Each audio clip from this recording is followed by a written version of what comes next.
set two cups on the table every night. Welcome back to Road to Omaha. This is Bry, and welcome to this week's episode of Road to Omaha. As always, our music is brought to us by George Arbuckle, who kindly provides our intro and outro song, 6 Feet Below. So we thank him for his kindness in providing music for us. Now on to the video. Now, as you can see, it's going to be just me today, unfortunately, because Ryan and Jacob are busy with other things. But the show must go on. This week's episode is going to be a recap of the final of obviously the end of the regular season for the SEC and what the SEC tournament is going to look like, and then we're going to go over the SEC tournament bracket, and then I'll give you my predictions for who's going to ultimately win the SEC tournament. So starting off with the A&M and Mississippi State series, which obviously is going to be my most in-depth analysis out of all the series, obviously, because of the bias. But I'm going to give an in-depth analysis on every series that happened in the SEC this week.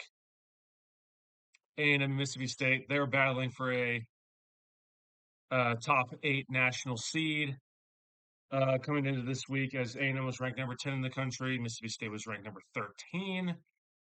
They were battling for a top 8 national seed in the NCAA tournament, which means that they would host a regional, obviously, and if they had won that regional, they would host a super regional as well. That is the privilege of being a top 8 seed, is that you have the opportunity to be able to host a regional and a super regional if you win your regional.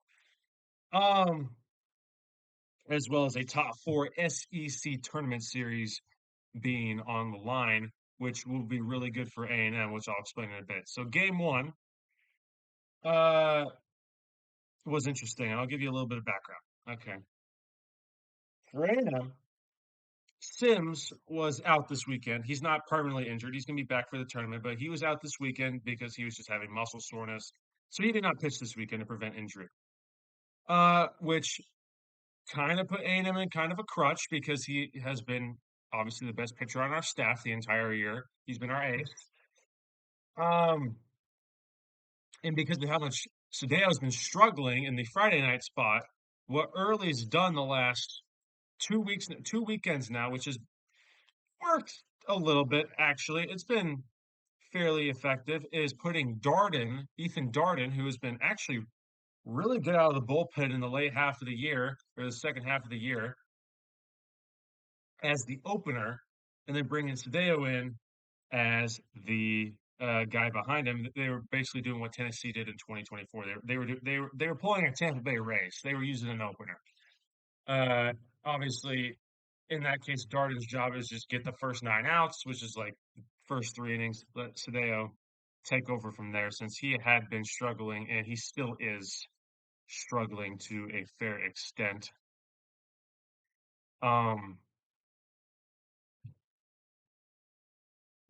The pitching staff has been hampered by injuries. Obviously, Josh Stewart being hurt does not help. The overuse of Clayton Freshcourt and Gavin Lyons, I feel like, is going to come back to bite us in the ass at some point, but that obviously time will tell on that.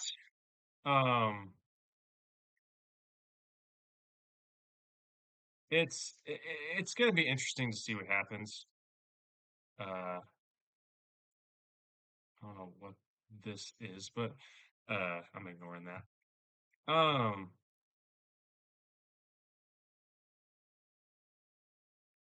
Just adjusting the camera settings. Give me just.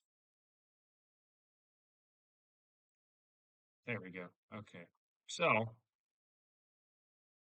now that I've adjusted the camera, I'll get back to what I'm doing.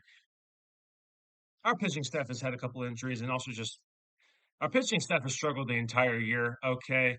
And this is me ranting a little bit. This might get a little bit heated because this provides a lot of context for game 1. We give up. So our offense, being as ridiculous as it is, they score 11 runs in game 1, and you'd think 99% of the time, right? 11 runs should be enough to win you the game, right? You would think. The issue The issue is our pitching gave up not one, not two, not three, not four, not even five, 13 runs, 13 in the top of the third of that game. 13 runs, right? And we lose 18 to 11. 18 to 11. 13 runs in the top half of one inning. We used, I think, five pitchers that inning. Mississippi State scored, I think, 11 of those runs with no outs. Lyons got his butt kicked. Grant Cunningham comes in. He gets shelled. He couldn't get an out. And it was a pitching disaster class. And A&M's pitching staff has been struggling the entire year. Okay. The starting rotation has been middle of the pack at best. And we've had maybe three or four bullpen arms we can consistently rely on. The three, actually, I'll narrow it down to three. Julian Vargas, Clayton Freshcorn, our closer, and Gavin Lyons. Gavin Lyons, I think, is just fried right now, though, because he's been overused. Because he's our only consistent middle reliever, because Grant Cunningham, he's either dynamite or he throws a 70-mile-an-hour meatball poo curveball down the middle, and he gives up three dingers in an inning, right? Which is what he did versus Mississippi State. He throws a 75-mile-an-hour curveball right down the middle, and home run. What did he expect to happen? And that reveals a more systematic issue of Jason Kelly, our pitching coach, cannot develop arms. Every arm at some point this season has regressed in some way, shape, or form. Sadeo gets worse every single appearance. He has regressed so much between his sophomore year and the now. And I understand that he had Tommy John surgery. Okay, I get that. But Sadeo in game two was throwing like 97 miles an hour and he had decent stuff. But his ERA is through the roof. And Weston Moss, who was amazing coming out of the bullpen last year, his ERA is almost 6. He had a sub-3 ERA last year. He was one of the best relievers in college baseball last year. And granted, maybe it's because, we've put him into the starting role this year. You know, he was our Saturday guy to start the year. He struggled, and we moved him to the Sunday spot. And for like a 3-week insanity run, he was really good in the Sunday spot. But his last two starts after that have been absolute hot garbage. 5 earned runs in each one. Ole Miss, he got shelled. Game 2 versus Mississippi State, he got shelled. The offense is the only reason why we won this series. Timely hitting is why we won this series. And obviously, Clayton Freshcorn being literally our only decent arm this weekend is what saved us. God bless Clayton Freshcorn. Oh, my goodness. And Caden Powell. He was dynamite in game 3. We might have found a consistent guy in Powell. He might be one of our more reliable arms this postseason. He threw, I think, 2 shutout innings on Saturday in game 3. He was great. Shout out to him. Freaking awesome. He was dynamite. Loved what Powell did. And then obviously Freshcorn, he had back-to-back saves. And, especially after he threw almost 60 pitches in game 2, comes back in game 3. He does give up a 2-run home run, but then he shuts it down the rest of the game, gets a back-to-back saves. Obviously, Freshcorn and Powell were our only 2 competent arms this weekend because Cunningham got shelled. Sadeo got shelled. Darden actually, I should correct myself. Darden was not bad this weekend. Darden was actually pretty decent in the opener spot. It's just everybody after Darden minus Powell and Freshcorn were just hot garbage. Holy cow. Everyone on that pitching staff at some point, minus, I guess, Vargas, he's been consistent most of the year. And Lyons, he's been peaks and valleys for Lyons and Freshcorn. And obviously, he's been, sub-3 ERA, top 3 in the SEC in saves. He's been great. Midseason stopper of the year award watch guy. He's been really, really good. And obviously Aiden Sims, the ace, our King Sims, bro. It sucks that he couldn't pitch this weekend, but our offense got the job done this weekend. And I mean, it's crazy that our offense is still averaging as many runs a game as they are because, I mean, Partita's been hurt. Terrence Kill's been terrible. Dewar's been in a huge slump. His batting average went from like 350 to now he's batting 290. He's been in an awful slump. Kellner has been in an awful slump. He's three for his last 23 at bats. Three for his last 24. He's been rough. Kellner has been rough. Not only that, he got nailed in the eye in his orbital bone, and he's been looking like freaking Robin out there in the infield because he has to wear one of those protective masks, and he's got like a softball mask uh on his helmet. Which is kind of funny, but at the same time, I feel bad. I feel bad for the guy. But Hakopian's getting hot. Sorrell stays hot. He continues to just be behind Daniel Jackson in home runs in the SEC. He's got like 23 now. He almost hit for the cycle, game two on Friday. Grahovac continues to be freaking amazing. Oh my gosh. Grahovac, my king. Um, Hakopian's been really good. Bender up has stepped up. And then, oh my goodness, I need to give a gigantic shout out to Ben Royo. The last 2 weekends, he has been amazing. Working counts. He's been like eight for his last, I think, 11 ABs. Or because he had 7 hits last weekend, and then he had, I think it was a hit on Sunday, a couple of hits on Saturday, and I think he had a hit on Thursday, Friday, Saturday. Yeah. Ben Royo has been amazing. And then Grovak's been playing third base because obviously Partita's hurt. But then Partita, we pinch hit him. Uh, and I'll give credit to Michael Early. His managing this series, he managed to take the series against the top 15 ranked Mississippi State team that has a really good offense, despite how much of a disaster class our pitching is. Give all the credit to Michael Early. This year's turnaround was insane.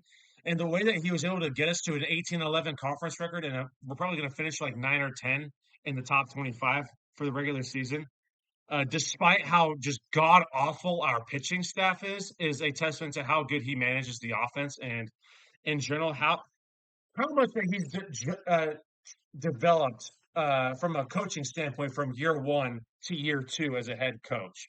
I mean, it's official at this point. Michael Early can be a successful head coach in the SEC. That is not a debate, if you ask me. I've been a Michael Early believer since 2022 when he was the hitting coach under Schloss. Okay. The dude is a hitting scientist. He knows his stuff when it comes to lineups and situational hitting. Oh my goodness. Having Travis Chestnut pinch hit so he could lay down that bunt to advance the runners in the eighth, which both those runners would eventually score, by the way. And knowing that Travis Chestnut could also beat out that bunt if he laid it down a good enough bunt, just knowing your player's tools. Okay. That's Michael Early's biggest superpower. He knows his players' tools. Okay. And having Terrence Gill as a pinch runner because he's fast, doesn't make mistakes on the base pass, smart. And then Partita pinch hitting because Partita he works counts, he walks a lot, and then what does he do? He walks, gets on base. His managing this weekend was phenomenal, despite how bad the pitching staff was. We won not because of the pitching. We won in spite of the pitching. And that's because Michael Early managed everything perfectly. Now, I will say my only thing I did not necessarily agree with was maybe bringing in fresh corn 2 days in a row after he had thrown almost 60 pitches the night before. And I do understand Early's perspective of, okay, this dude, this is our stopper, right? This is our guy in the bullpen. And I understand that. But Powell had been pitching really well. I thought maybe Powell could have finished the game, but I do understand where Early was going. obviously, with that. But kudos to Michael Early on a amazing regular season, despite how god awful the pitching staff is this year. And I will say this right now: if Jason Kelly does not figure his shit out, um, if he doesn't figure his crap out, okay, when it comes to developing arms and recruiting power arms, that's the one thing that we lack in our bullpen is power arms. We don't have power arms. We don't have a single guy in that bullpen that can touch 97 miles an hour. Half our bullpen is just soft tossers. Grant Cunningham, he touches 90 on a good day, right? Vargas, he might hit 94, 95. First Court can touch 96 on a good day. So I guess he can kind of be a power arm, but he doesn't throw hard consistently. Lyons is a soft tosser. He sits 88, 92. Uh, which is fine because he's a sidearm sinker baller and his two seam fastball has a ton of horizontal run to it, which is supposed to induce ground balls. So I get that, but we don't have a defined power arm in the bullpen. And even when Josh Stewart was healthy, he's not a power arm either. He tops out at like 93 miles an hour. He sits 92, 93 on his fastball. The main thing that made it Stewart such a good, so effective was his slider.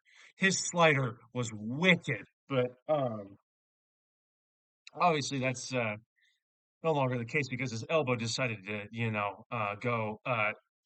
But I feel bad for Josh Stewart, man. 2 seasons in a row of devastating injuries. He did not deserve that. Oh, and the dude is as Aggie as they come.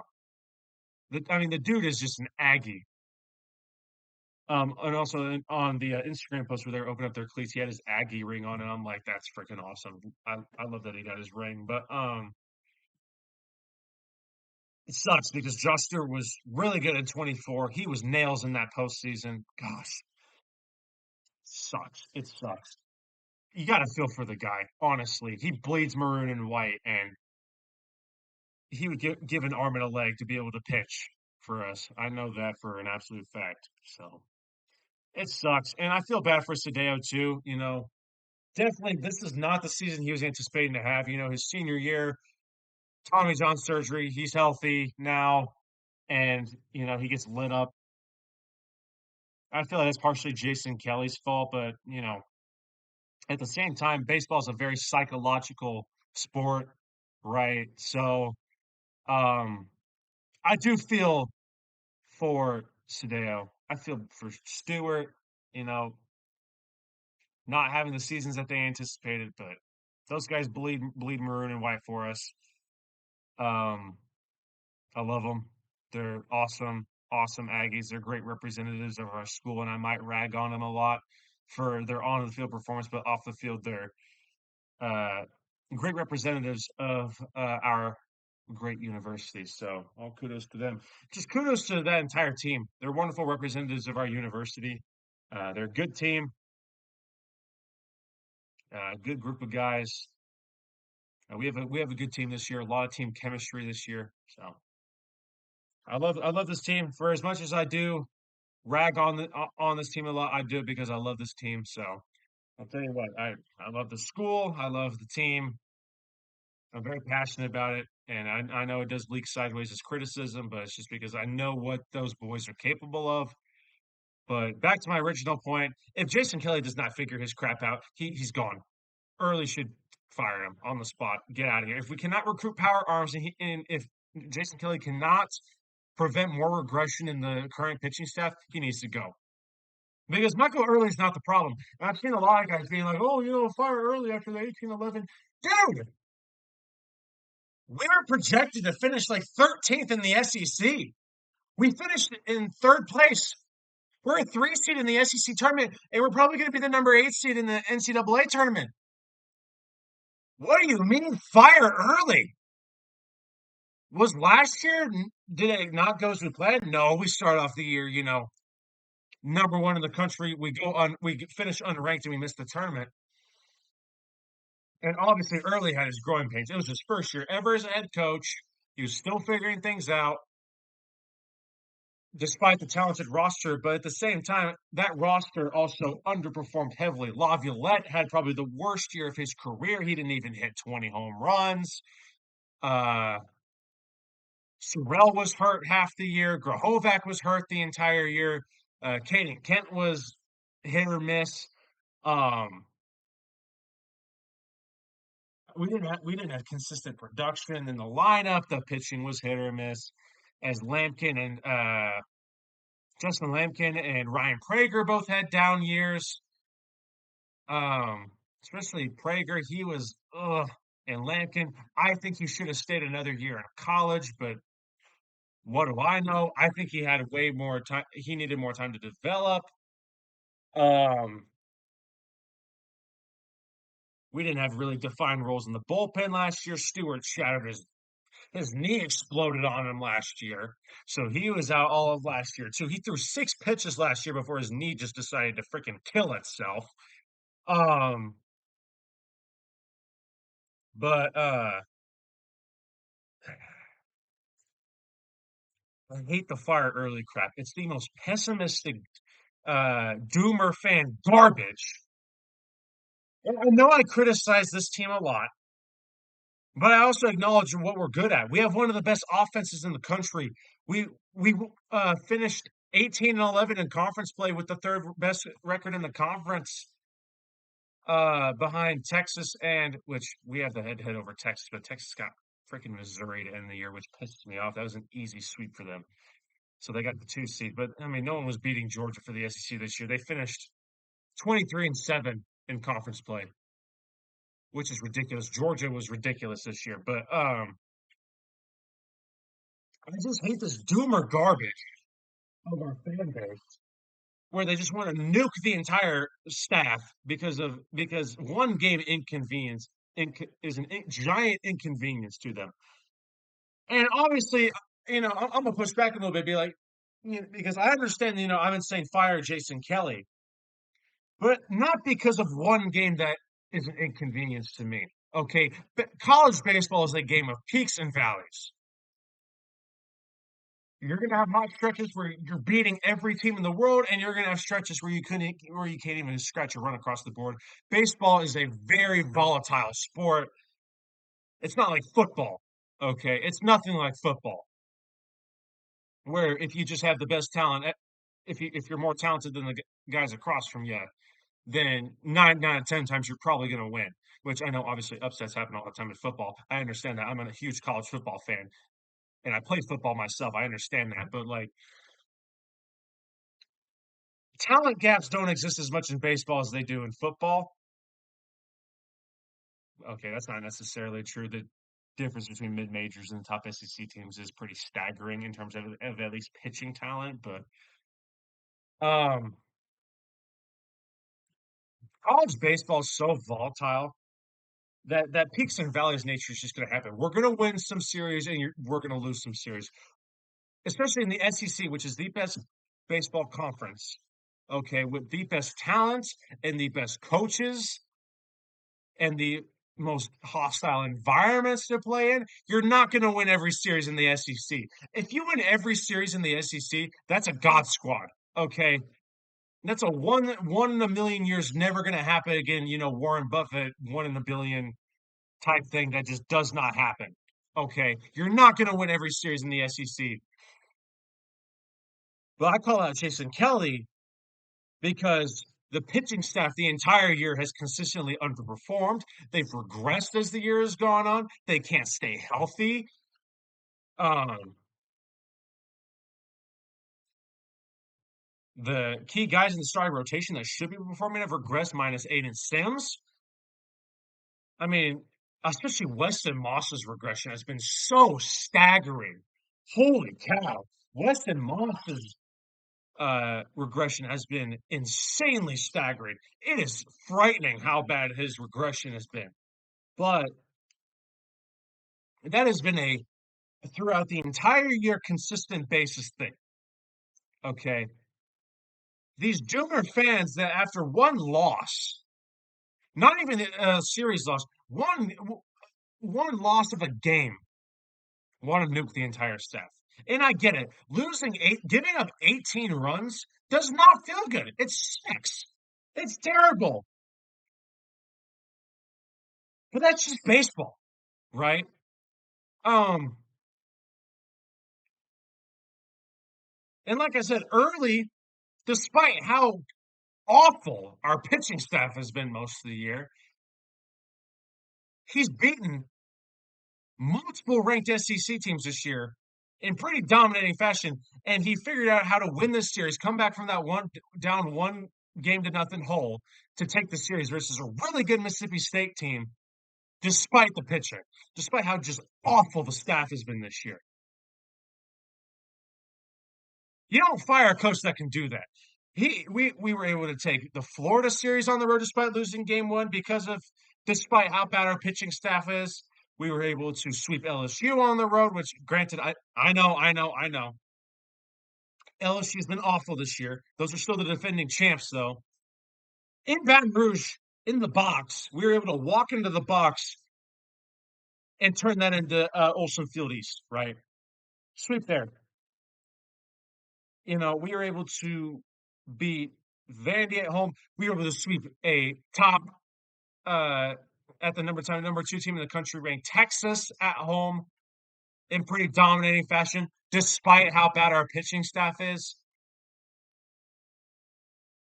Um, we were also able to rattle off. Trying to remember. Give me a second. Who all have we played this year? We lost the series to Georgia, beat Vandy, beat Texas, beat LSU, Florida. Yeah, Mississippi State. Yeah, and all of this, and we finished 7 games above 500 in the SEC. We finished 18-11. Probably would have been 19-11 had we gotten that third game versus Texas, which is the exact same record that we finished with in 2024, by the way. And remember, that team went on to go to the College World Series finals versus Tennessee. But um, that's the thing about it. Is Early was able to do all of this. We only lost 13 games during the regular season. He was able to do all of this despite how awful our pitching staff was. 39 wins this regular season. Probably would have been 40 had we gotten that third game versus Texas, despite how bad our pitching is. You put that pitching staff on any other team in the SEC, they get maybe 25 wins. Maybe. But he constructed the offense so well and he managed the game so well despite how awful our pitching is. That's why he's being considered for coach of the year right now in the SEC. That's a legitimate argument that's flying around. So if I hear one more argument from a fan, I shouldn't even really say fan, probably just a t-shirt fan, about talking about fire early, nuke the coaching staff, I will lose my mind. I do not want to hear that fear mongering, doomer fan, the world is ending garbage anymore. Don't want to hear any more of that. We're going to be a top 8 seed in the tournament. We get a double bye in the SEC tournament. We're literally starting in the quarterfinals in the SEC tournament. We get a double bye as a top 4 seed in the SEC, which let me recap the rest of the SEC. Georgia, they win their series versus a very hot Auburn team, but Auburn takes game 3. Auburn continues to stay hot. Ole Miss, they drop their series to Alabama. Alabama catapults themselves after having a really rough stretch where they lost a series to Tennessee and Texas, where they put themselves as the number 4 seed and get a double bye. So, even though I do not like Alabama, props to them for doing that. Obviously, Georgia's the 1 seed. They won the regular season championship a week early after they swept LSU. So, LSU, they're going to be the 14 seed as LSU dropped another series this week. LSU's cooked. they're screwed. Barring a miracle SEC tournament win, they're screwed. They're not making the tournament. They're done. Their season's over. They're going to finish with like 10 conference wins, maybe 11 max. Max 11 wins. Maybe. Maybe. But I think they got like 9 or 10 conference wins. I'm going to have to double check, but they're a 14 seed. They're they're just barely better than South Carolina and Missouri. They're in the same basement dumpster as Missouri and South Carolina. Okay, you've got the top SEC teams, right? And I'm kind of quoting Moneyball with this. You have the top SEC teams. You got about 100-foot pile of garbage, the dirt, and then there's the SEC basement. LSU's there. That's how bad their season's been. Um, Vandy also might miss the tournament, which is crazy because their offense was amazing, but they have the same issue that we have: is their pitching staff is hot garbage. Except theirs is way worse than ours because they're not even going to make the tournament. Um, we are going to go to the SEC website. And we're going to get a recap of the series. So let me go exit out of here. Go to the good old Microsoft Edge. And then we're going to go SEC baseball scores. Because I watched most of the games, but there are a couple that I could not get to because I was busy this weekend. All right, let's take a look. See, that's the SEC tournament. All right, let's take a look. See, dude. Yep, A&M obviously takes the series over Mississippi State. Tennessee beats Oklahoma. Oklahoma drops to below 500 in conference play. Tennessee finishes above 500 in conference play. They're going to make the tournament. Oklahoma will probably make the tournament, but goodness me, Oklahoma's collapse needs to be studied. If we play Oklahoma again, we're probably going to sweep them. We would have swept them, but obviously, no time for hypotheticals. Obviously, Vandy takes the series over South Carolina. South Carolina literally only has 7 conference wins. Vandy, they're going to need it. They're going to need a little bit of help from the tournament to make the NCAA tournament. Kentucky, same story. Arkansas, they've solidified themselves as a probably a host team. That is their 17th win. Florida's going to host as they finish the sweep of LSU. They finish with a conference record of, is that correct?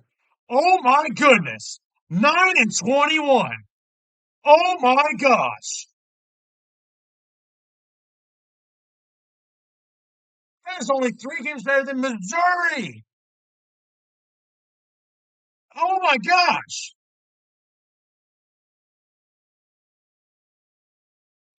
LSU, what happened?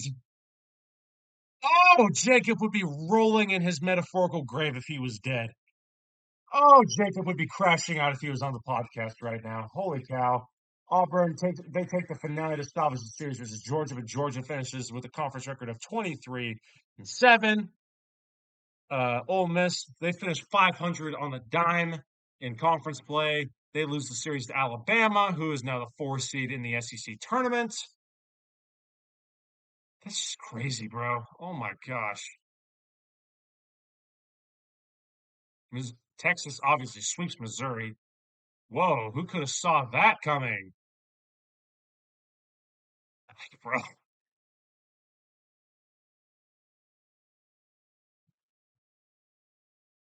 Arkansas takes their series. Vandy sweeps. Texas sweeps. Florida, no brainer. They swept. Tennessee almost sweeps, but they win that series 2-1. So we're going to take a look at the SEC tournament bracket, ladies and gentlemen. I do not really care about getting tickets. So here we go. First round, you got number 16 Missouri versus number 9 Ole Miss. That's literally a no-brainer. Ole Miss, give me Ole Miss, obviously, barring an absolutely bonkers upset. All right, Vandy or Kentucky. These two teams have already played, and Vandy won the first time around 2 games to 1 in 3 thrillers. Give me Vandy for this. And for this one, that's my prediction on that. Give me Vandy. They've got a better offense than Kentucky. Kentucky's offense is very feast or famine. Either they can come back from being down 12 runs, or they just can't scratch off 1 run versus South Carolina. Give me Vandy. Obviously, give me Tennessee versus South Carolina, and then OU LSU is kind of a toss-up because Oklahoma has been awful the last, I'd say, month and a half. They've just been terrible. But literally anything can happen. So I'm gonna take the safe pick.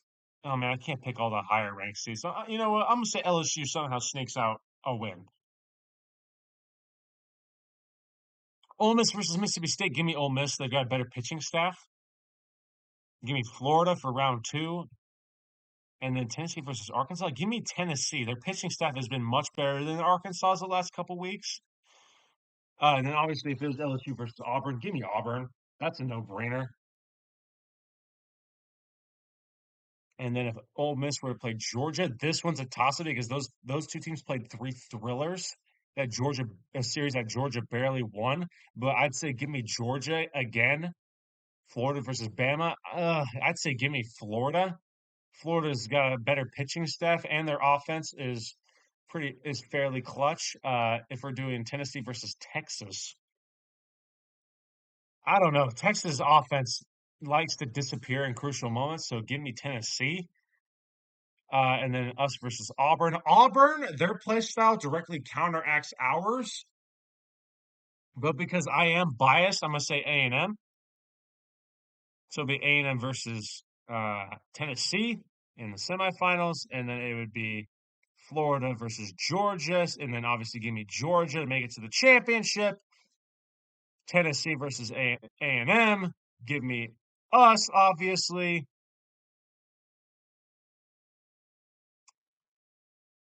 And obviously us versus Georgia. Georgia's probably going to win the tournament, but I'd say we give them a close game. So Georgia would be your,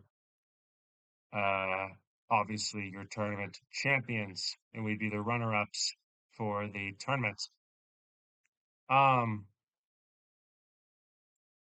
Because of the fact that obviously I do not have my co-host, we cannot really cover the other power conferences because I cannot just watch every single game by myself. So this is going to be a little bit of a shorter episode. But if you do enjoy our content, please make sure to follow the Instagram at Road to Omaha Podcast. Obviously, give George Arbuckle a follow on Instagram at George Arbuckle. He wonderful music, great artist. He provides all of our music. He is great. And if you have any questions, obviously DM me on Road to Omaha or my personal Instagram. And with that out of the way, I wish everyone here a good night. Good night, SEC fans.